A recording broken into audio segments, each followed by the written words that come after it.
What's up, everybody? It's Dustin from Mad River Outfitters, joined by Josh, continuing our series on steelheading in the Great Lakes region. And this week, we're talking about layering. So let's jump right in the closet.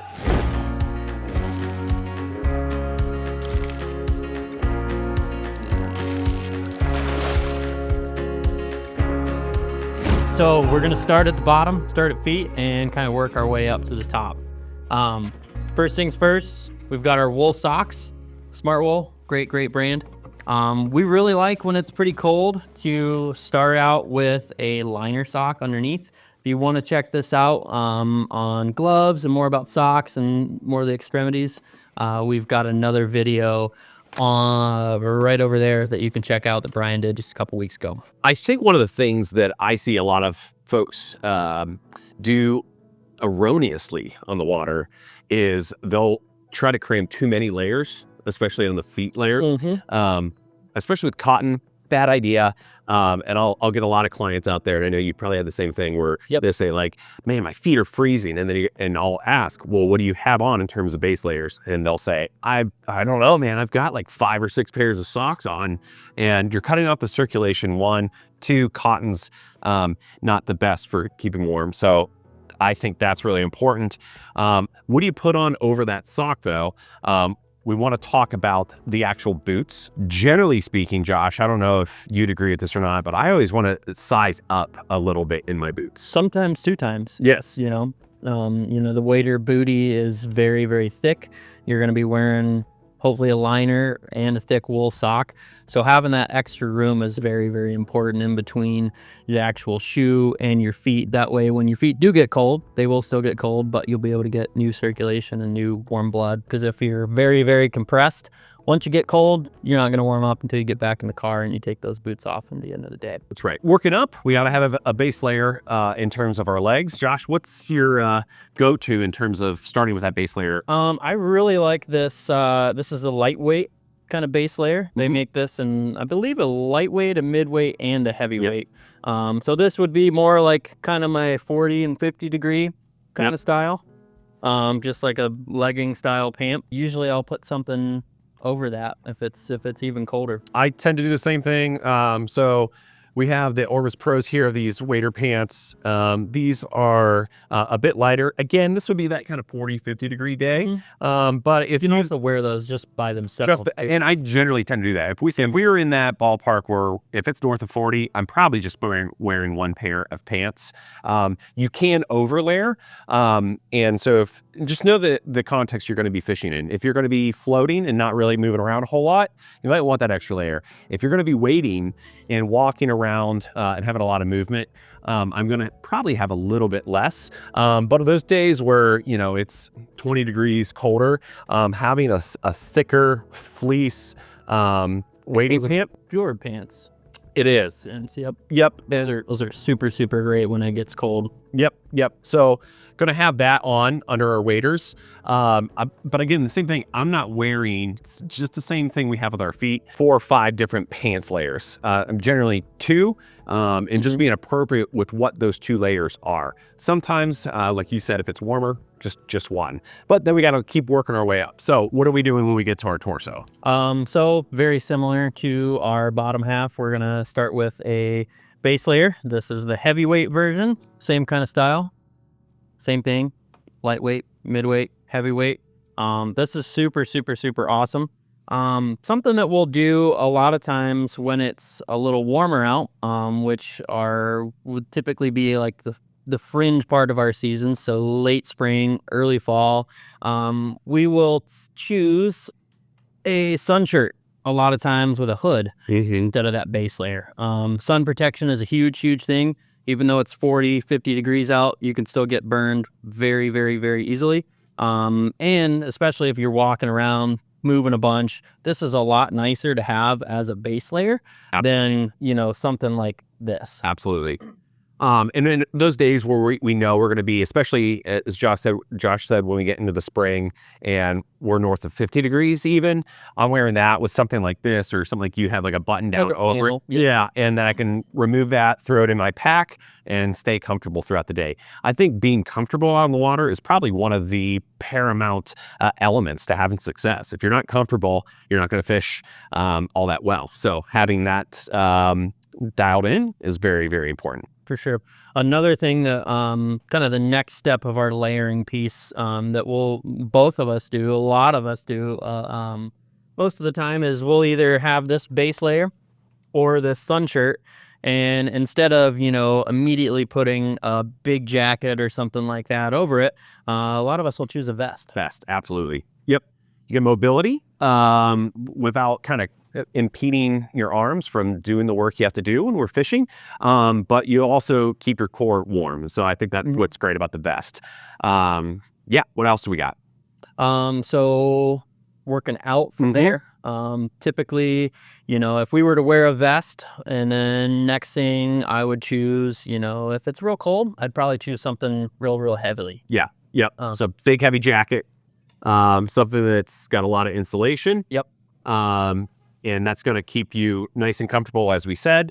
Furthermore, if we have to get beyond that, there are those days where it can be 40 degrees, pretty windy, and raining. So then we want to have that outer shell on top of that as well. Yeah, yep, for sure. Before we go on to that, I do want to just mention a couple awesome things that I loved about this over the couple years that I've been using it. This is the Extreme pullover. They make this in women's as well. You can see it has this kind of stretchier fabric on the bottom. When you're putting this under waders, this is awesome because it doesn't bunch up under your waders. It's got this awesome little hoodie pouch here. And if you're putting this under a rain jacket, it's got the same thing. It's got those lighter sleeves, so you don't have this giant puffy mass under your waders or under that rain jacket. Yep. So what do you typically like for a rain jacket, Dustin? Yeah, anything that's made with Gore-Tex, honestly, is going to be good for you. So whatever your brand is of choice, I would just say just make sure it's Gore-Tex. Make sure you get all the seams covered, and that's going to be your best friend on those rainy days. You did mention waders, and I think that's the next up on our list, working down to top, inward to out. Got a couple waders here. We have the Simms G4s, the Z's, and then we also have the Orvis Pros. Josh, what's your preference? I really like the G4Zs from Simms. The zipper specifically is something that is very, very awesome and makes it very, very convenient when you got to go to the bathroom. Absolutely. It's 20 degrees out. Yeah. Super nice. You don't have to break the bank with your waders. And so I think there's an element to say, are you out a couple times a year?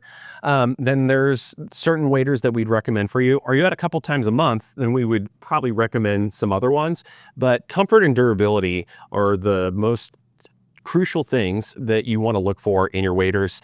And as you said, the zipper that's highlighted here, the Orvis Pros do also come with a zipper. Those are the waders that I wear. That is absolutely paramount in terms of comfort for me. Yep. And then make sure you have some durability as well. Yep. Knee pads in these I really like. If you have to kneel down to, land a fish, or if you're taking a stream sample or something like that, the knee pads help out as well. Plus you get some fleece lined pockets that keep your hands warm if you need to take a break for a moment. Yep.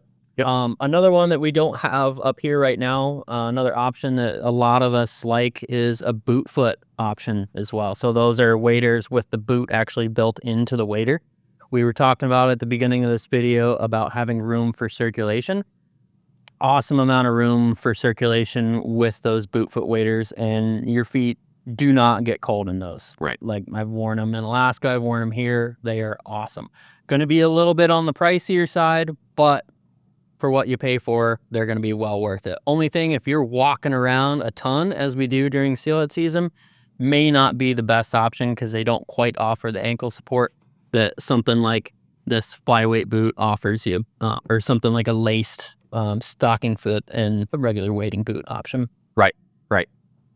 Moving up from there, what do we typically do for headwear? Well, first we're going to have eyewear that's going on. We've got a couple different options here for our sunglasses, Josh. Basically, you want to kind of match the glare that you are going to be encountering that day with a particular lens, making sure you have good coverage. That is just as essential as being warm and layering. Let's not kid ourselves. We have hooks that are going to be flying back at ourselves. Even if you're doing roll casting and you end up playing a fish, that fish kicks a hook, it's flying back at you.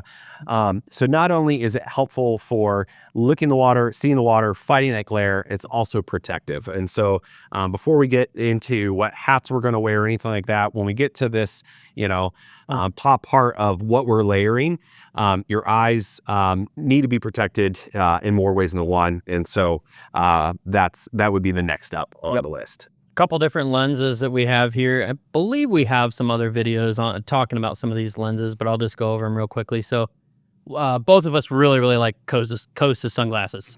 Definitely our preferred lens for sure. They make a bunch of awesome frames.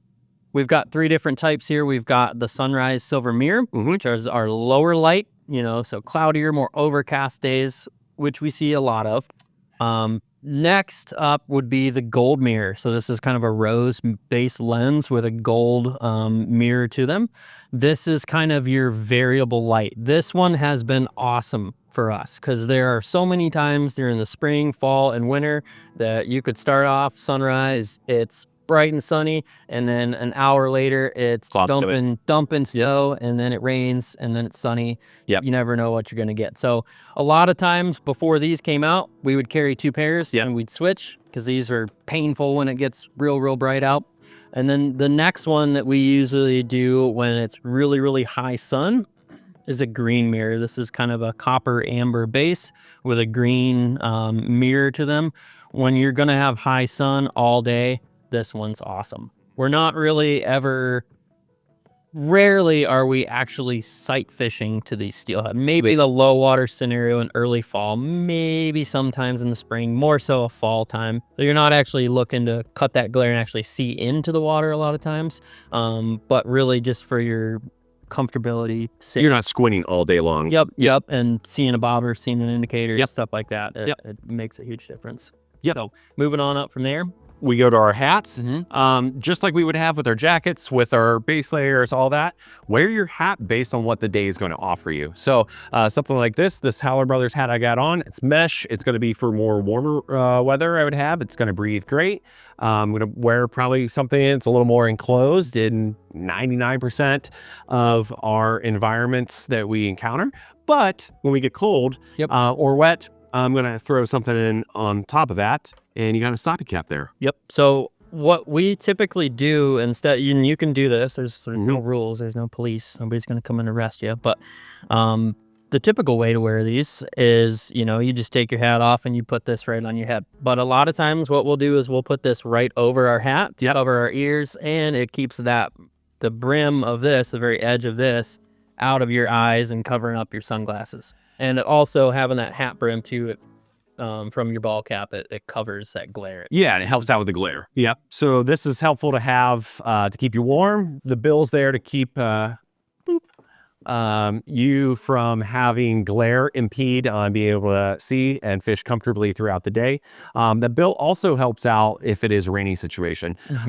There's a lot of wax canvas or wool hats that really help out if you're going to encounter some more rainy conditions or wet snow. I often wear kind of a wool cap that helps out with that. So all of this stuff that we mentioned, all the hats, all the sunglasses, all the gear, all the boots, waders, all that kind of stuff can all be found in women's lines as well from all these great companies. All that can be found on madriveroutfitters.com. We've got links for all this stuff down below in the description as well. So that is it for this week's video on layering, waders, boots, all that kind of stuff. Tune in every Thursday to see what else we have. We'll see you then.